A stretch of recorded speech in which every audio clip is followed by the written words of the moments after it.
आज आपण शेवटचा भाग बघतोय शेतकऱ्याच्या सूडचा. अं, आपण गद्यकाव्य इथपर्यंत पाहिलेलं. आता आपण त्याच्या पुढचं बघूया. जसं काल मी तुम्हाला गद्यकाव्याबद्दल सांगत होते, तर मी पुन्हा त्याचं एक उदाहरण तुम्हाला देते. बघा, गद्यकाव्य म्हणजे काय की गद्य रूपातलं काव्य, बरोबर.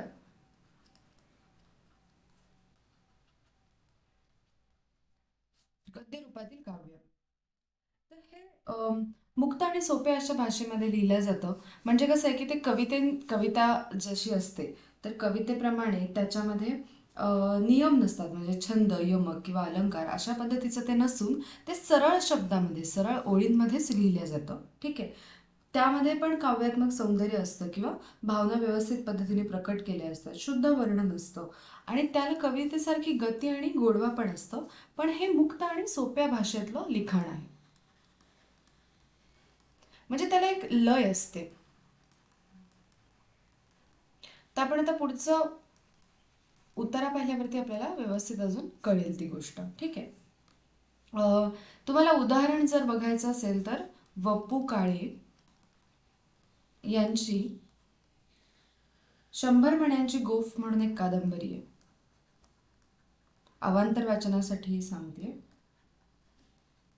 तर हे गद्यकाव्याचं उदाहरण ही कादंबरी आहे. तर तुम्ही असं बघू शकता. तर आता पुढे बघूयात आपण. तर हे गद्यकाव्याचं पहिलं उदाहरण आहे महात्मा फुले यांचं. प्रथम जेव्हा स्त्री पुरुष निर्माण झाले असतील तेव्हा त्यास मोठमोठ्या झाडांच्या खोडांशी, त्यांचे ढोलीत अथवा डोंगराचे कपारीत रात्रीस आराम करून आसपासच्या जंगलातील कंदमुळे व फळे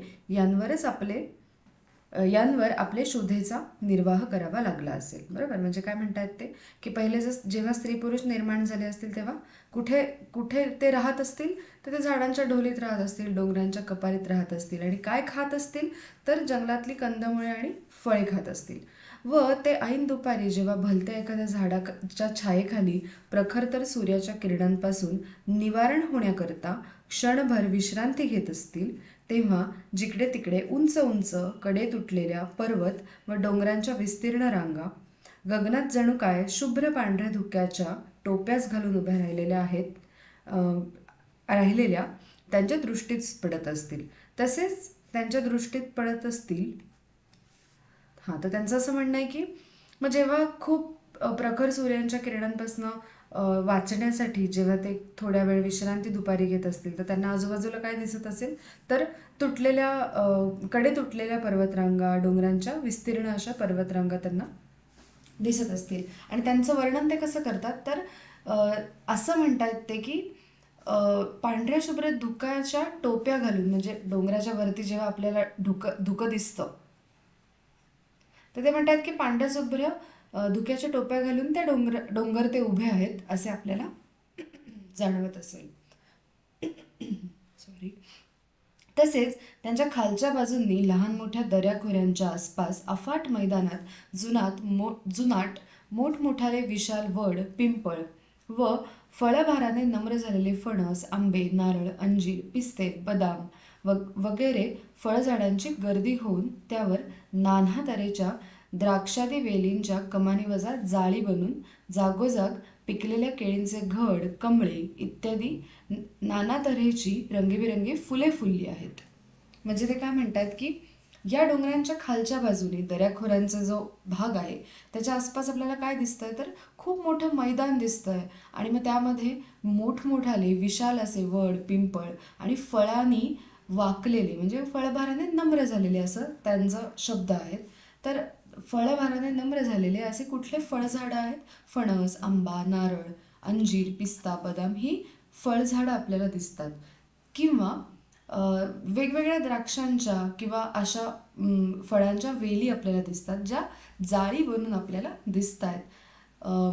त्यानंतर पिकलेल्या केळींचे घड, कमळे अशी वेगवेगळ्या रंगाची फुले पण फुललेली आपल्याला दिसतात.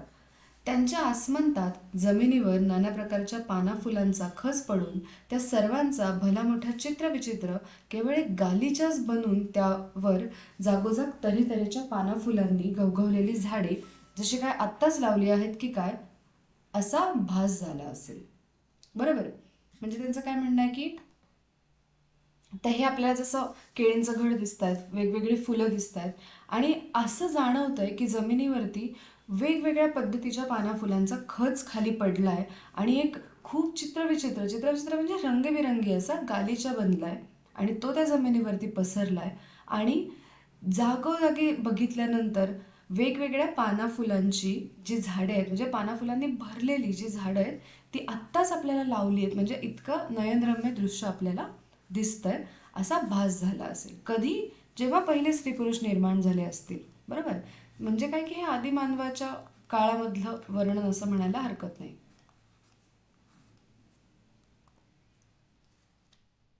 तसेच एकीकडे सर्वत्र लहान मोठ्या झुत्र्या खोमऱ्या ओढे व नदीचे आजूबाजूचे वाळवंटावर खरबुजे टरबुजे शेंदाडी काकड्या खिरे वगैरे चहूकडे लोळत पडलेले असून जिकडे तिकडे स्वच्छ निर्मळ पाण्याचे प्रवाह अखंडित खुळखुळ मंजुळवाणा शब्द करीत वाहत आहेत.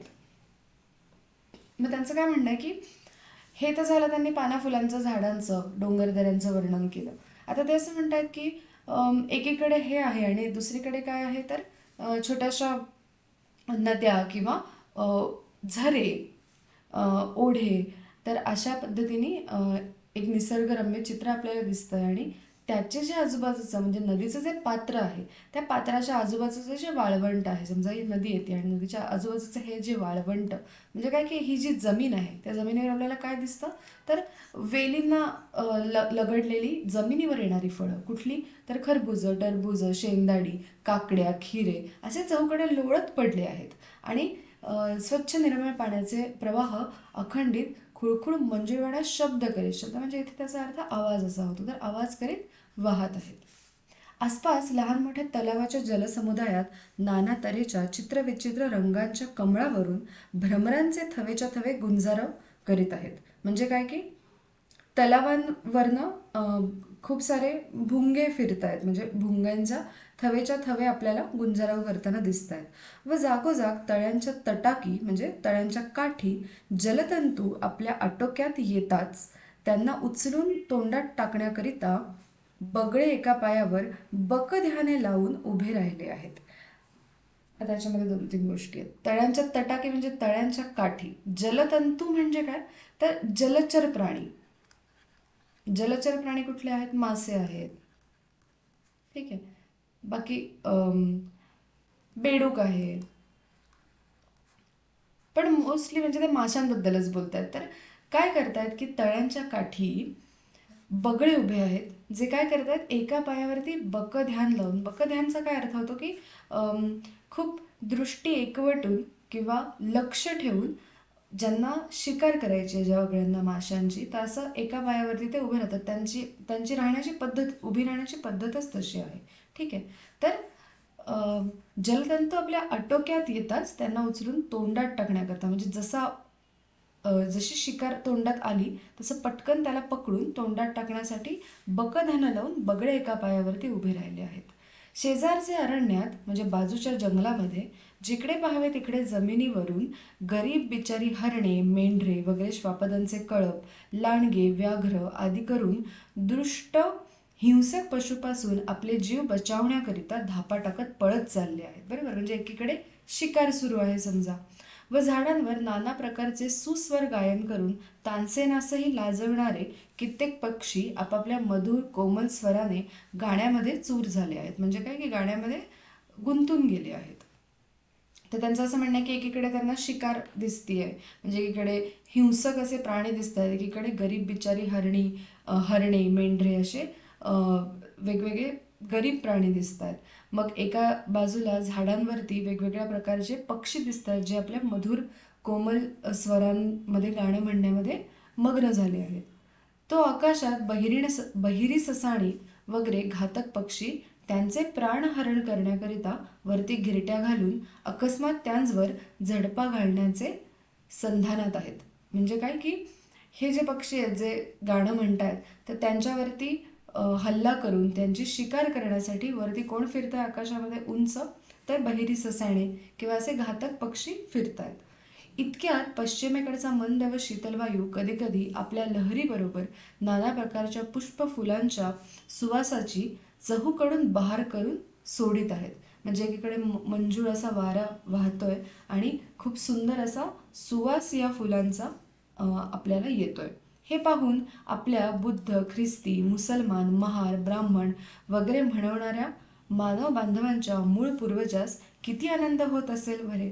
त्याच्यामध्ये जसं आपण मगाशी उपहासाबद्दल बोललो की उपहासात्मक वाक्य आहे हे, की आता ज्या जाती आणि ज्या व्यवस्थांमध्ये आपण विभागले गेलोय, म्हणून त्यांनी इथे मेन्शन केलंय, म्हणून त्यांनी इथे लिहिलंय की बुद्ध, ख्रिस्त, मुसलमान, महार, ब्राह्मण या आत्ताच्या ज्या जाती आहेत आत्ताच्या, त्यांचे जे मूळ पूर्वज होते म्हणजे जे आदिमानव होते, त्यांना हे सगळं बघताना किंवा हा सगळा अनुभव घेताना किती बरे आनंद होत असेल.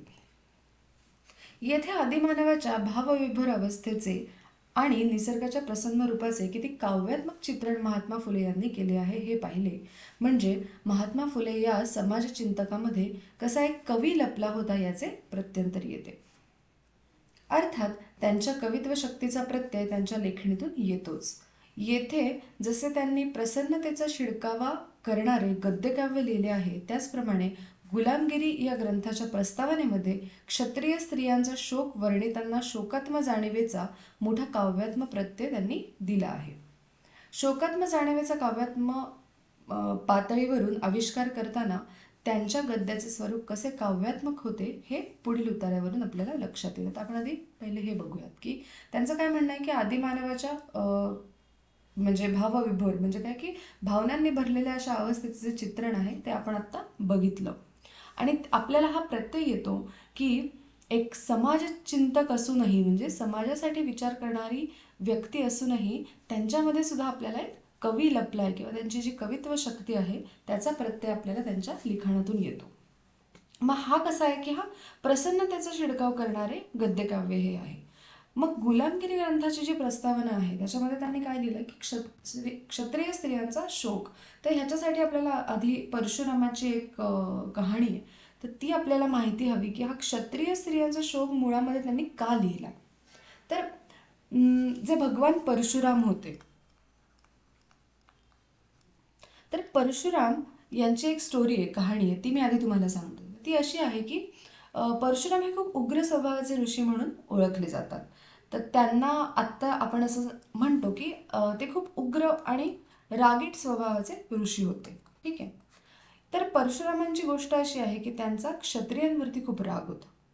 मग त्यांनी असा प्रण केला होता की या पृथ्वीवरती एकही क्षत्रिय जो आहे तो जिवंत नाही ठेवणार. आणि मग ह्यासाठी त्यांच्या काही कथा आहेत ज्या आपण जाणून घ्यायला हव्यात. तर त्यांची एक वैशिष्ट्यपूर्ण गोष्ट अशी आहे की त्यांना अमरत्वाचे वरदान मिळाले होते. आणि रामायण आणि महाभारत या दोन्ही काव्यांमध्ये त्यांनी आपला प्रभाव दाखवला. म्हणजे काय की ते रामायणातही आपल्याला दिसतात आणि महाभारतातही परशुराम आपल्याला दिसतात. मग त्यांच्या जीवनातील काही कथा या महाभारताशी संबंधित आहेत आणि काही रामायणाशी संबंधित आहे. बरोबर. मग हे परशुराम कोण होते. तर परशुराम होते महर्षी जमदग्नी. ही फक्त एक गोष्ट आहे, तुम्हाला माहिती हवी म्हणून मी सांगते. आणि रेणुका माता. ठीक आहे. माहूरची जी रेणुका माता आहे जिचा फक्त आपल्याला मुखवटा दिसतो बघा, तर ही जी रेणुका माता आहे, तर महर्षी जमदग्नी आणि रेणुका माता यांचे हे पुत्र होते. आणि परशुराम हे जातीने ब्राह्मण होते आणि ते कृतीने क्षत्रिय होते असं त्यांना म्हटलं जातं. मग एक दिवस काय झालं की परशुराम जेव्हा बाहेर गेले होते तेव्हा एक बाहू, मी इथे नाव लिहिते म्हणजे तुम्हाला व्यवस्थित कळेल.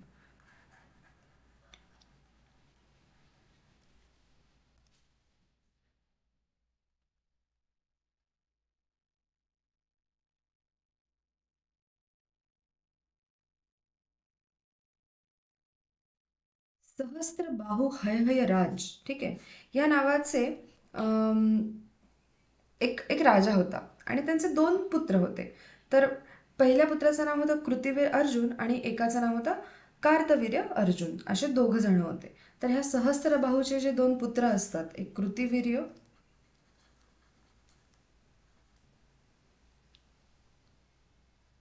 एक होता कृतिवीर अर्जुन आणि कार्तवीर. तर हे दोन पुत्र असतात या सहस्त्रबाहू राजाला. हे काय करतात, हे त्यांच्या कुटीवर येतात, कोणाच्या, परशुरामाच्या. आणि त्यांनी राजाचे जे दान होते, गायी आणि वासरे, हे जे राजाने त्यांना दान केलं होतं, कोणाला, परशुरामाला, परशुरामाच्या कुटीला, तर ही त्यांनी जबरदस्तीने काढून घेतली, गाय आणि वासरं जे दान केली होती. आणि त्यांनी त्यांच्या आईचा पण अपमान केला. म्हणजे कोणाचा अपमान केला, तर रेणुका मातेचा अपमान केला. कोणी, सहस्त्रबाहू ह्याच्या पुत्रांनी. ठीक आहे. मग तेव्हा परशुराम जे असतात ते आपल्या कुटीमध्ये नसतात. मग हे जेव्हा त्यांना कळतं, तर तेव्हा खूप रागाने त्यांनी ते जे परशुराम असतात त्यांनी सहस्त्रबाहू हयहय राजाचा वध करतात ते. आणि मग ह्याचा परिणाम म्हणून त्यांचे जे दोन्ही मुलं असतात ते पुन्हा त्या आश्रमावरती हल्ला करतात. मग पुन्हा एकदा हल्ला केल्यावरती परत परशुराम तिथे नव्हते आणि तेव्हा त्यांनी जमदग्नीचा वध केला. कारण की का, तर सहस्त्रबाहू राजाचा वध हा परशुरामांनी केला, म्हणून त्यांनी त्यांचा बदला घेण्यासाठी जमदग्नीचा वध त्यांनी केला. मग हे सगळं कळाल्यानंतर किंवा घरी जे परतल्यानंतर ही घटना जेव्हा परशुरामांना समजते, तेव्हा ते रागाने अतिशय संतप्त होतात आणि असं ठरवतात की पूर्ण पृथ्वी मी क्षत्रियहीन करणार. आणि मग या रागाच्या भरामध्ये परशुरामाने 21 वेळा असं म्हणतात की पृथ्वीवरील क्षत्रियांचा वध केला आहे. ठीक आहे. तर ही एक कहाणी आहे. यानंतर आपण आता बघूयात की त्यांचं काय म्हणणं आहे यामध्ये. तर आता बघा, शेवटचं त्यांनी काय सांगितलंय की येथे जसे म्हणजे वरच्यामध्ये जसा प्रसन्नतेचा शिडकावा करणारे गद्यकाव्य लिहिले आहे, त्याचप्रमाणे गुलामगिरी ग्रंथाच्या प्रस्तावनेमध्ये क्षत्रिय स्त्रियांचा शोक वर्णितांना शोकात्म जाणीवेचा काव्यप्रत्यय करून देतो. ठीक आहे. तर आपण आता बघूयात ही पुढची गोष्ट.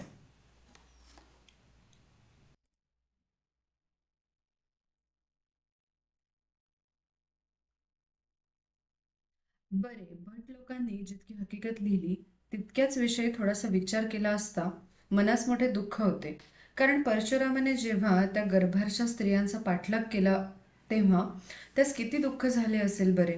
स्त्री जातीस बहुत करून पळण्याची मारामार, त्यातून त्यापैकी कित्येक मोठ्यांच्या व कुलीन स्त्रिया असल्यामुळे घराचा उमरा देखील जास्त ठाऊक नाही. जे काही त्यास लागेल ते सर्व गडी माणसे आणून देत. सारांश, ज्यांनी पतीचे श्रेय चिंतून त्यांचे जीवावर सुखद दिवस काढिले, तर त्यांचवर पोटातील गर्भाचे ओझे घेऊन सूर्याच्या प्रखर उन्हात आडमार्गाने पळण्याचा प्रसंग गुदरणे म्हणजे त्यास महासंकट काळच ओढावला असे म्हटले पाहिजे. बरोबर. म्हणजे हे जे भट लोक आहेत, ब्राह्मण आहेत, त्यांनी जी हकीकत लिहिली आहे, तर तिच्याविषयी विचार केल्यावरती फुले म्हणतात की मनाला खूप दुःख होतं. तर काय लिहिलंय त्यांनी, तर त्यांनी असं लिहिलंय की जेव्हा परशुरामाने ठरवलं की क्षत्रियांचा नायनाट करायचा, तेव्हा मग त्यांनी त्या गर्भार स्त्रियांचा पण पाठलाग केला. आणि हे करताना त्याला किती दुःख झालं असेल. कारण जसं मी तुम्हाला मगाशी ती कहाणी सांगितली, त्यामध्ये त्यांच्या वडिलांना मारलं म्हणून त्यांनी क्षत्रियांचा बदला घेण्याचं ठरवलंय. पण त्यांना मनात नाही करायचं होतं का, तर त्यांचं असं म्हणणं आहे की असं करताना त्यांना दुःख झालं असेल. मग त्यांचं म्हणणं आहे की ह्या ज्या स्त्रिया होत्या या कुलीन होत्या, मोठ्या घरातल्या होत्या आणि त्यांनी घराचा उंबरा पण ओलांडला नव्हता कधी. आणि अशा स्त्रिया जेव्हा त्या बाहेर गेल्या आणि त्या पळाल्या किंवा त्यांना तसं करण्याची वेळ आली, ज्यांचा जीव खूपच सुखामध्ये होता, तर त्यात ह्या सूर्याच्या प्रखर उन्हामध्ये त्या पळतायत, त्याच्यात त्या गर्भवती आहेत आणि त्या पण आडमार्गाने अशा पद्धतीने पळतायत. तर असं म्हणजे त्यांच्यावरती किती मोठं संकट ओढावलंय. ठीक आहे. व व परशुराम मागून येत आहेत हे ऐकून तशाच घाबरे घाबरे पळत असतील. मार्गाने जात असता त्यांच्यातील कोमल पायांमध्ये काटे टोचून काटेरी झाडांनी अंगावरची वस्त्रे फाटून त्यांची शरीरे भोसकली असतील व तेणे करून शरीरातून रक्त वाहवले असेल. बरोबर. म्हणजे त्यांना कळतंय की मागणं कोण येत आहे, तर परशुराम येत आहेत. तर त्यामुळे त्या पळतायत आणि मग त्यांच्या पायामध्ये काटे टोचतायत, त्यांच्या अंगावरचे वस्त्र फाटतायत आणि शरीरातनं रक्त वाहत आहे. उन्हामध्ये पळता पळता पाय चटचट पोळून त्यांची कमळाच्या देठासारखी नीलवर्ण कांती परम अरक्तता पावली असेल व तोंडास फेस येऊन डोळे पाण्याने गच्च भरून आले असतील.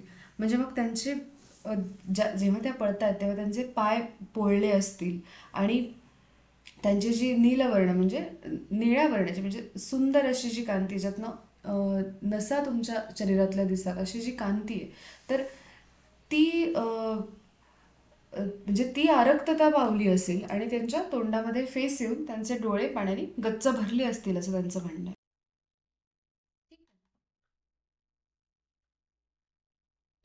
तोंडाकडेच एक एक दोन दोन दिवस पाणी देखील नेले नाही. एक मिनिट. हां हां, आरक्तता पावली म्हणजे हे सांगायचं राहिलं, तर लाल पडली असेल त्वचा. ठीक आहे. हं. तोंडाकडेच एक एक दोन दोन दिवस पाणी देखील नेले नाही. सबब कलमल वाटून पोटातील गर्भ पोटात गडबड फिरत असतील.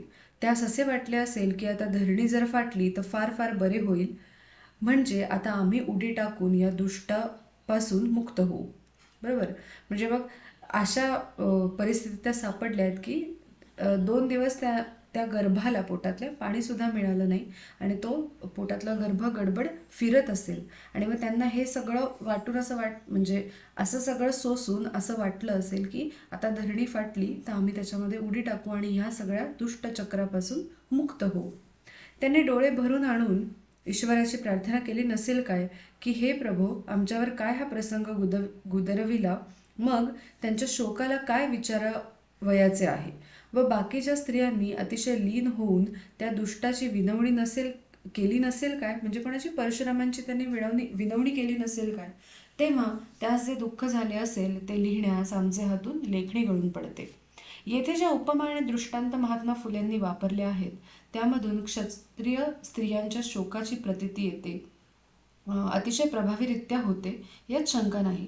आणि प्रसन्नतेबरोबरच शोकात्म अनुभवाचा आविष्कारही फुले तेवढ्याच प्रभावी रीतीने करतात, हे उपरोक्त 2 उतारांवरनं लक्षात यायला हरकत नाही. बरोबर. थोडक्यात असं सांगता येईल की व्यक्तिमत्वाचा आविष्कार करण्यास समर्थ असलेली अशी महात्मा फुले यांची स्वतंत्र शैली आहे. आपण काय काय बघितलं?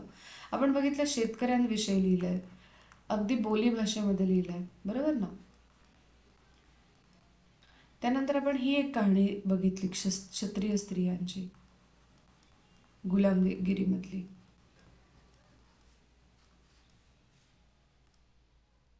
त्यानंतर आपण एक आदिमानव त्यांच्या काळामधली एक अ, गोष्ट किंवा एक लिखाण बघितलं की ज्यामध्ये त्या काळातल्या गोष्टींचं वर्णन केलंय. म्हणजे हे किती विविध पद्धतीने केलेलं लिखाण आपल्याला दिसतं. वक्तृत्व, चिंतनशीलता, संवादात्मकता, काव्यात्मकता, सहजता, अर्थवाही लेखन आणि बोलीभाषेचा अवलंब ही फुल्यांच्या लेखनशैलीची वैशिष्ट्ये म्हणून सांगता येतील. शेतकऱ्याचा असूड ह्या ग्रंथातून त्यांच्या या शैलींचा खरं तर प्रत्यय येतो. एकूण आशय आणि लेखनशैली या दोन्ही दृष्टींनी शेतकऱ्याचा असूड हा ग्रंथ वैशिष्ट्यपूर्णच नव्हे तर सामाजिक इतिहासाच्या संदर्भात आणि वाङ्मयीन इतिहासाच्या संदर्भात अतिशय महत्त्वाचा आहे हे नोंदवणे भाग पडते. कशाच्या संदर्भात? सामाजिक इतिहास म्हणजे समाजाचा लिहिला गेलेला इतिहास आणि वाङ्मयीन इतिहास म्हणजे काय की कशा पद्धतीचं साहित्य लिहिलं गेलं तर ह्या साहित्याचा जो इतिहास आहे या दोन्ही संदर्भामध्ये महत्त्वाचा ठरतो. महात्मा फुले यांच्या लेखनाला आणि त्यांनी उभ्या केलेल्या चळवळींना 100 वर्षे पूर्ण होऊन गेली आणि भारतीय समाजाने 21व्या शतकात प्रवेश केला आहे. या अशा प्रसंगी फुल्यांच्या लेखनाच्या निमित्ताने आमच्या एकूण व्यवस्थेचे पुनर्मूल्यांकन करणे वावगे ठरू नये. बरोबर. म्हणजे आतापर्यंत कशा पद्धतीने ही व्यवस्था जी होती, सरकार जे होतं, कशा पद्धतीने ह्याचं पुनर्मूल्यांकन केलंय हे नागनाथ कोतापल्ले इथे आपल्याला सांगतायत. या लेखाच्या पूर्वार्धातच नमूद केल्याप्रमाणे इंग्रजांनी येथे एक नवी व्यवस्था मागच्या शतकात आणल्यानंतर येथील पारंपरिक व्यवस्था कोलमडून पडली. कोणती होती ती? 3 कड्यांची व्यवस्था आपण इंग्रजांची पाहिली होती. बरोबर.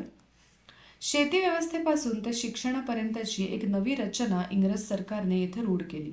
या नव्या व्यवस्थेमध्ये उपेक्षितांचे शोषण कसे होत असे याचे चित्रण महात्मा फुलेंनी केले आहे. बरोबर. ही जी नवीन व्यवस्था होती यामध्ये कशा पद्धतीने या शेतकऱ्यांचे, गरिबांचे शोषण आपल्याला दिसतं हे महात्मा फुलेंनी या पुस्तकामध्ये नमूद केलं आहे. तेव्हा आज 100 वर्षे उलटून गेली तरी इंग्रजांनी प्रस्थापित केलेली व्यवस्था आणि त्या व्यवस्थेच्या परंपरा अजून अस्तित्वात आहेत असेच लक्षात येईल. उदाहरणार्थ, फुल्यांच्या काळात गरिबांना, शोषितांना कसा न्याय मिळत नाही त्यांचे न्यायदानाच्या निमित्ताने कसे शोषण होत असे याचे चित्रण फुल्यांनी विस्ताराने केले आहे. आज तरी ती परिस्थिती बदलली आहे का? त्याचबरोबर महात्मा फुल्यांनी नोकरशाहीच्या भ्रष्टतेचा करप्शन निर्देश अतिशय पोटतिडकीने केला आहे, जो आजही आपल्याला ब्युरोक्रॅटिक करप्शनमधनं जाणवतो. बरोबर, म्हणजे नोकरशाहीचा जो भ्रष्टपणा आहे त्यातून आपल्याला जाणवतो. आजही नोकरशाहीचे शोषक आणि लाचखाऊ भ्रष्ट रूप कायम आहेच. अशा या लाचखाऊ भ्रष्ट नोकरशाहीचे वाढते पगार वाढतच आहेत आणि ग्रामीण विभागाकडे अजूनही फारसे लक्ष गेलेले नाही. महात्मा फुल्यांनी निर्देशिलेली व्यापारी वर्गाची फसवेगिरी चालूच आहे.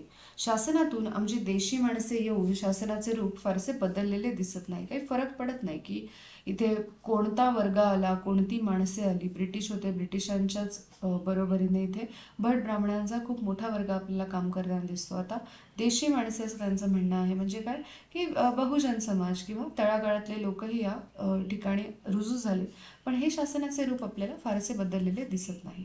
एकूण इंग्रजांनी ज्या व्यवस्था रूढ केल्या त्यांच्या दुर्गुणासहित त्या आपण आजही पुढे चालूच ठेवल्या आहेत. म्हणजे मागील पानावरून पुढे असाच प्रकार असल्याचे दिसते आहे. जो काही बदल जाणवतो तो परिस्थितीच्या रेट्याने घडणारा आहे. परिस्थितीच्या रेट्याने म्हणजे काय की काळ पुढे चाललाय तर रेटत रेटत ओढत ओढत कसा तरी हा बदल आपल्याला जाणवतोय. हेतू पुरस्सर योजनापूर्वक आम्ही परिवर्तनाच्या दिशेने निघण्याचा प्रयत्न अजूनही करीत नाही, हे वास्तव या निमित्ताने नोंदवावेसे वाटते. म्हणजे काय की एखाद्या गोष्टीचा हेतू करून, योजना करून त्या दृष्टीने आम्ही परिवर्तन करण्याचा प्रवास अजूनही करत नाही आहोत, असं त्यांचं म्हणणं आहे. अजूनही समाजातील आर्थिक संबंधांची बांधणी बदललेली नाही, हेही नोंदवावे लागते. आर्थिक संबंध कोणते? तर शेतकरी, सरकार, सावकार ह्यांचे जे एकमेकांवरचे जे संबंध आहेत त्यांच्याबद्दल म्हणतायत ते. या नोंदी करता करता हेही लक्षात येते की महात्मा फुले यांचे वाङ्मय आणि व्यक्तिमत्व या दोन्ही बाबी आजही मार्गदर्शक आहेत. म्हणून हे पुस्तक आपल्याला आज अभ्यासाला आलेलं आहे. हा मुद्दा एकदा लक्षात आला की महात्मा फुलेंनी दाखविलेल्या दिशांनी जाण्याचा नवा टप्पा आता सुरू व्हायला हवा हे जाणवून जाते. आणि महात्मा फुल्यांचे द्रष्टेपणही. ठीक आहे, तर असा होता दृष्टेपण म्हणजे काय? दूरदृष्टी.